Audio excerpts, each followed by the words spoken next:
नमस्कार मंडळी. तर आम्ही जाणार आहोत आज त्रिधाराला. माझ्या मुलानं 2 दिवसापासून खूपच नाद लावला होता की मम्मी चल सगळे चालले, आपल्याला कधी जायचं आहे. तर मग मी पण म्हणलं ठीक आहे जाऊ. आणि बघा ते जाण्यासाठी कपडे पण धुवायला लागलं आहे. ते म्हणलं मम्मी तुझं आवरणार नाही तर मी तुला काम करू लागतो. मग म्हणलं जायचं तर मग धोंडे पण घेऊन जावं, धोंड्याचा महिना आहे. देवपूजा करून घेतली. कविता आवरले का? चल ना. कवापासून आवरायली तू वेड्या आणि 1 वाजायला.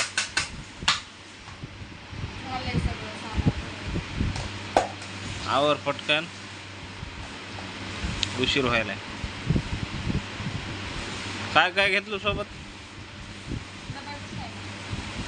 डबा घेतलाय का?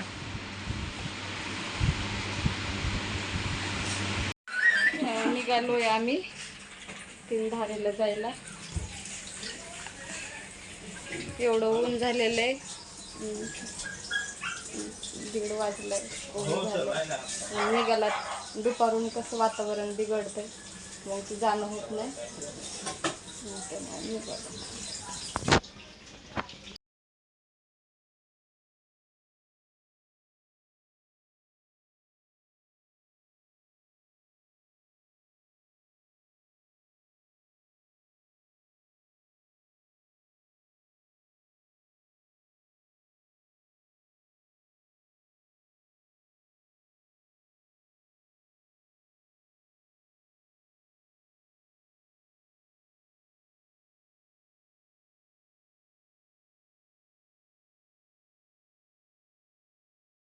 तर पोहोचलो आम्ही त्रिधारा देवस्थानमध्ये.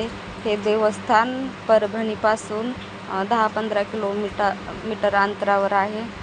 परभणीच्या लोकांना माहीतच असेल पण बाकीच्यांना माहीत नाही ना, त्यामुळं म्हणलं चला याच्यावर एक ब्लॉग करू.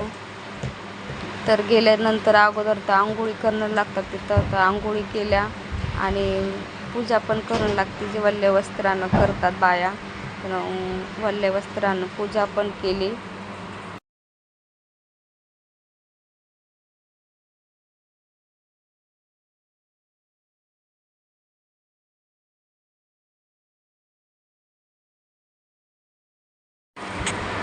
बाहेर आल्यावर शनी महाराजाची मूर्ती आहे.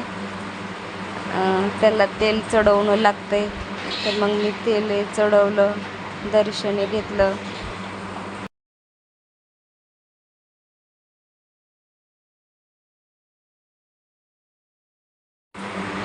नंतर माझ्या मालकानं पण तेल चढवलं. असं म्हणतात शनी महाराजाला तेल चढवल्यानं 7 जाती. तर आमच्या मागं भरपूर 7 आहे. तर त्यांनी मनापासून एकच प्रार्थना आहे माझी की आमची पूर्ण 7 जावो. त्याच्यानंतर गणपतीचं मंदिर आहे. तर गणपतीच्या मंदिरामध्ये आलो दर्शन घ्यायला.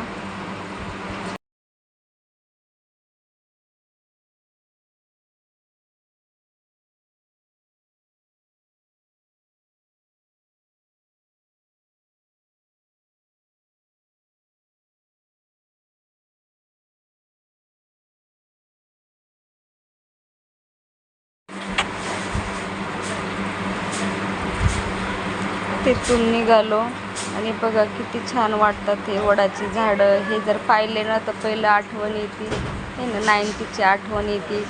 असं म्हणजे मी माझ्या आजोळाला जात होते तर असे झाडं राहायचे तिथं खूप. तसं त्या झाडावरूनच ओळखलं जात होतं हे फाटा आहे, ते फाटा आहे हे ना. त्याच्यानंतर थोडंच दुरीवर दुर्गादेवीचं मंदिर आहे. तिथं गेलो. ते दुर्गादेवीचं दर्शन घेतलं. शेरवाली मैया. मध्ये अंधार होता त्यामुळं बरोबर दिसत नव्हती.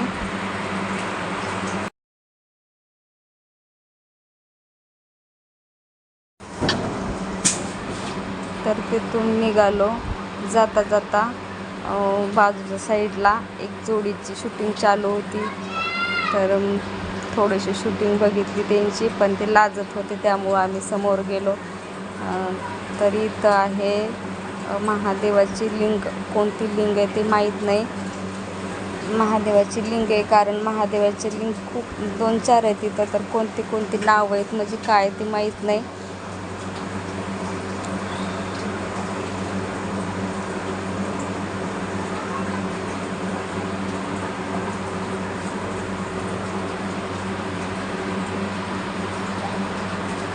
त्यांनी बाजूला सरकवलं मला आणि ते बघा ते महादेवाचे लिंग आहे, पण कोणते ते माहीत नाही.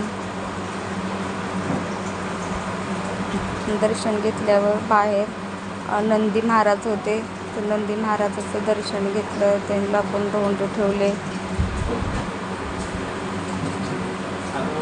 त्याच्या बाजूला बजरंगबली होते.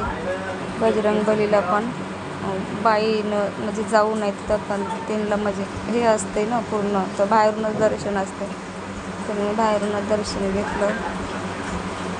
आणि नंतर मग इथं पण एक लिंग आहे, तर ती पण कोणती तर माहीत नाही.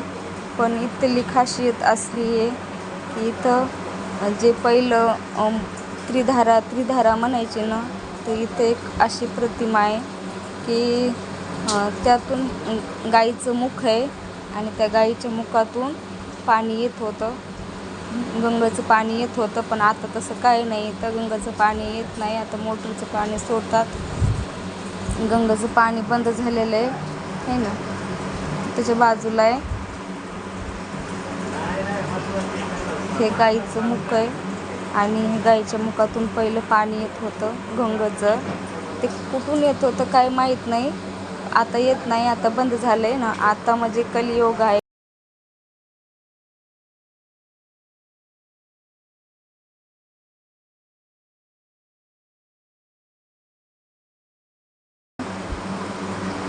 दत्तात्रेयचं दर्शन घेतलं. खूप देव आहेत तिथं, खूप देव आहेत. पण कोणते माहीत आहेत, पण त्यांची नावं वेगळी जे असतात, जे महादेवाची असतात. भरपूर लिंक असतात, तर त्याची नावं कशी वेगवेगळे असतात तसं ते माहीत नाही तेवढं.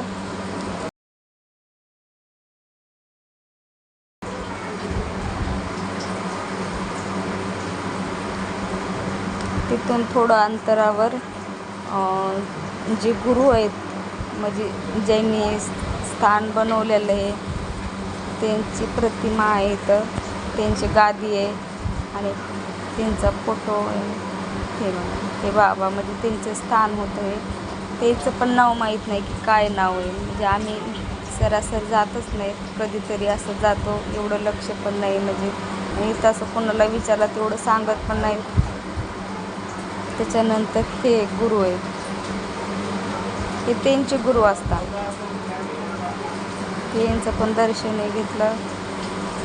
यांची गादी आहे, इथं गादीवर त्यांचा फोटो आहे. तिथून बाहेर आल्यावर बघा हे गाईचं स्टॅच्यू किती छान आहे, असं वाटतंय ओरिजिनलच गाऊ माता आहे की. त्यांचा बछडा पण माझ्या मुलांना खूप आवडतंय असलं बघायला, हे करायला.